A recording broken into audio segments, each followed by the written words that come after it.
दोस्तों नमस्कार, एक बार फिर से आपका स्वागत करता हूँ, अभिनंदन करता हूँ। दोस्तों आप जानते हैं जब भी कोई खिलाड़ी क्रिकेट का खिलाड़ी बनता है तो उसके लाइफ में एक स्टारडम आ जाता है, वो एक सेलिब्रिटी बन जाता है। उसके बाद वो अपने फेस को कैसे भी यूज़ कर सकता है। कई हमने खिलाड़ी देखे हैं कि जो क्रिकेट खेलने के बाद फिल्म लाइन में गई हैं, जिसमें सलील अंकोला है, विनोद कामली है, कई उदाहरण आपको मिल जाएंगे ऐसे। लेकिन कई ऐसे क्रिकेटर हैं जो क्रिकेट को अलविदा कहने के बाद उन्होंने ज्वाइन की है पॉलिटिक्स, यानी कि राजनीति ज्वाइन की है। दोस्तों इसमें सबसे बड़ा अगर आपको उदाहरण देना चाहूँगा सचिन रमेश तेंदुलकर का।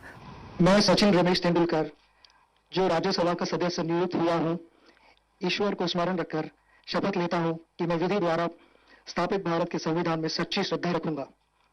मैं भारत की प्रभुसत्ता अक्षुण्ण रखूंगा और राज्यसभा के सदस्य पद के कर्तव्यों को पूरी निष्ठा से निभाऊंगा।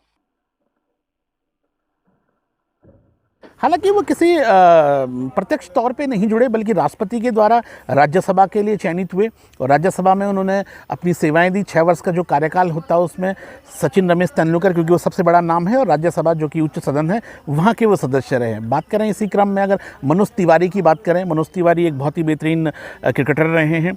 उन्होंने अपनी क्रिकेट, हालांकि बहुत ज़्यादा सेवाएं इंडियन टीम को नहीं दी, लेकिन एक बहुत बेहतरीन बल्लेबाज तो हम जानते हैं, नो डाउट।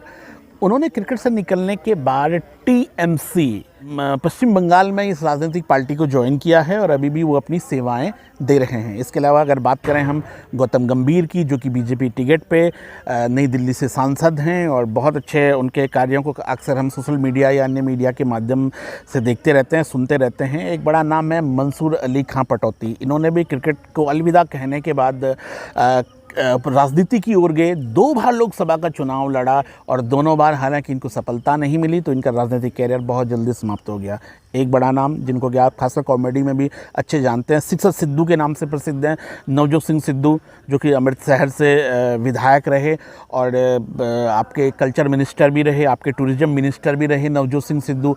एक नाम आपको याद होगा मोहम्मद अजहरुद्दीन का, जो कि भारतीय टीम के कप्तान थे। अपनी क्रिकेट को छोड़ने के बाद उन्होंने राजनीति ज्वाइन की, मुरादाबाद से सांसद रहे 2 बार और बहुत अच्छा करियर उनका चला। मोहम्मद अजहरुद्दीन का, मोहम्मद कैफ, जिनकी कप्तानी में अंडर 19 का विश्व कप भारत को प्राप्त हुआ, बहुत बेहतरीन बल्लेबाज के साथ फील्डर थे। फूलपुर से विधायक का चुनाव लड़े समाजवादी पार्टी के टिकट पे, हालांकि सफलता नहीं मिल पाएगी, लेकिन राजनीति को जरूर उन्होंने ट्राई किया है। कीर्ति आज़ाद की बात करूं तो कीर्ति आज़ाद एक बहुत बेहतरीन खिलाड़ी, इंडियन टीम को अपनी सेवाएं दी जिन्होंने, और दरभंगा से जिन्होंने कि बीजेपी की टिकट पे चुनाव जीता। इसके अलावा चेतन चौहान अमरोहा से 2 बार सफलता प्राप्त की इन्होंने।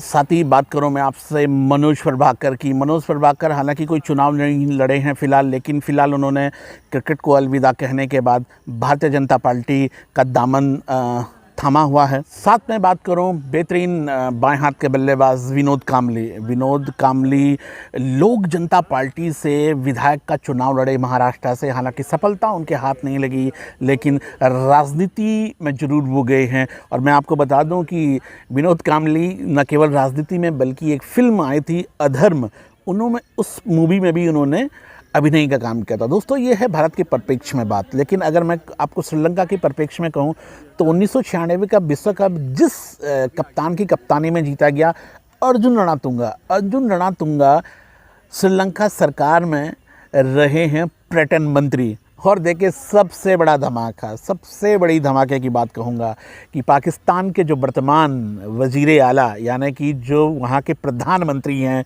उन्होंने 1992 में पाकिस्तान की कप्तानी की है और नाम तो आप बखूबी जानते हैं, इमरान खान। तो दोस्तों क्रिकेट के बाद राजनीति में अपने करियर शुरू करने वाले ये खिलाड़ी थे। एक बार फिर से कहूँगा कहानियाँ बहुत हैं, किस्से बहुत हैं, लेकिन एक नई वीडियो के साथ वापस आपसे किस्से शेयर करूँगा। तब तक लेता हूँ विदा, नमस्कार।